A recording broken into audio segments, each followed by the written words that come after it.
T-minus 15 seconds. Guidance is internal. 12, 11, 10, 9. Ignition sequence start. 6, 5, 4, 3, 2, 1, 0. All engine running. Liftoff. We have a liftoff. 32 minutes past the hour. Liftoff on Apollo 11. Hello, everybody. Welcome to Elite Wine TV. I'm your host, Mark Fusco, here for another episode of the show, and the next wine in our restaurant series of wines. All right, so we've got the time to put that on. No, time for the 2008 Louis M. Martini Cabernet Sauvignon, Sonoma County. Get that little close up of that. Bought this at HEB. It says specs. I got some HEB wine to do eventually, but I want to get these done. Bought an HEB for $13.99. You can find it in your restaurant for around $30 to $40. The restaurant probably paid anywhere between $8 and $10 for it. They may have paid a little bit more. I don't think they paid any less than $8, but they may pay a little bit more for it. But anyway, so that's about what they paid for it. And on the website, it's $17, just so you know. Anyway, so I don't really have any information, because my next one is a couple wines. Actually, the next wine is this one. So nothing, really not a whole heck of a lot on here. They talked about the having unusually dry weather in late winter and spring, followed by unexpected April frost.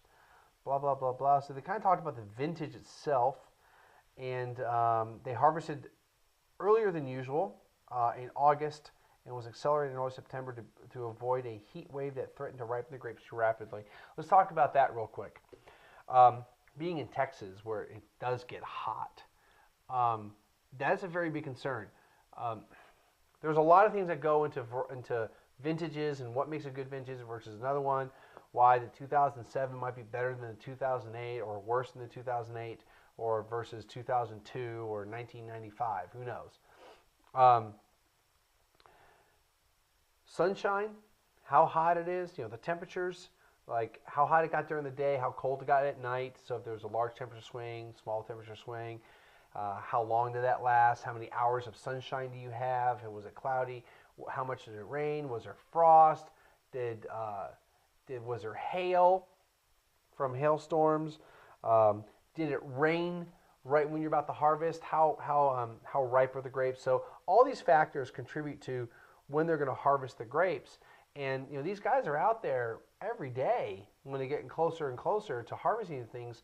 They're breaking the grapes with their fingers to kind of look at the juice, and they're tasting it and all that kind of stuff. So there's a lot that goes on with trying to figure out when you're going to pick the grapes. And these guys, a lot of times, I know I had one that said they took a month to harvest them. But, some of these people, depending on the type of wine they're making, they're deciding within hours of whether they're going to pick or not, based upon the ripeness level and whether it's going to rain that day or not, that they're going to try to harvest as many as they can. So, enough of that. So, the Louis M. Martini winery, also, let's kind of talk about them for a second. They've been around for quite a while. Louis M. Martini built his first winery in 1933. It has stayed in the family, and they've been making some wine for quite a while. So this is not a new up and coming winery. They've been around for a minute. They've been around for a while, and let's check them out.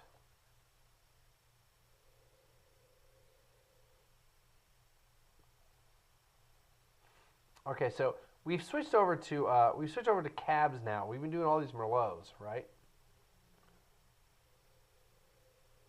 And just like I smelled when I opened it at first, about 2 hours-ish ago, maybe a little bit longer ago,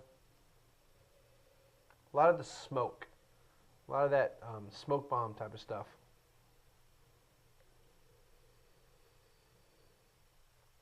Earthiness, minerality, I'm not getting not a lot of fruit. It's like a hint of dark red fruits. All right, so let's taste it.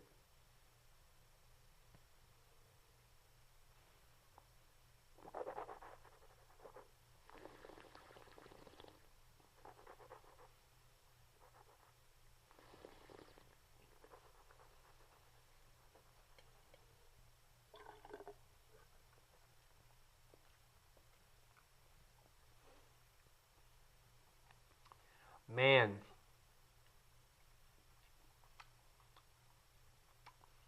I like it.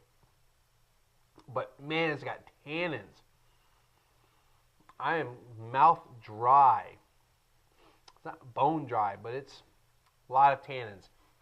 You need some steak with this. You need some fat going up in your mouth on this.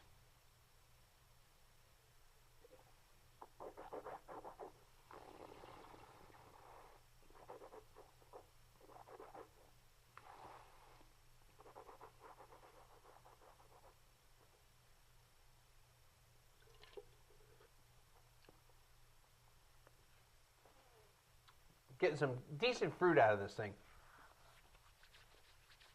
Another one I'm really liking a lot. Get some decent fruit out of it. It's they say black cherries and currant and spice. Black cherries, sure, I'll get that. I'm also getting some raspberries out of it.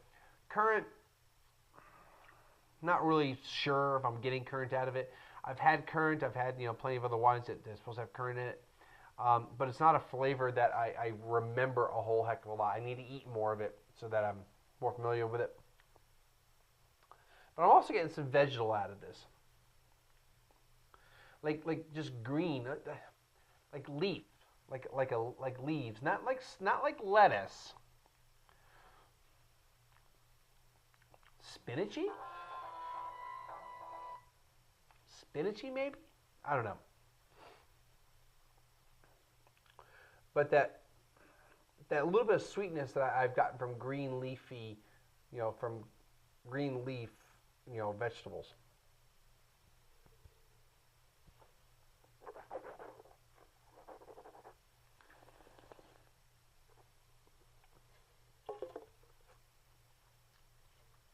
Medium finish, not really long in the finish. Now that I've had the wine a little bit more, the tannins aren't killing me, but that initial attack was really, really, really heavy.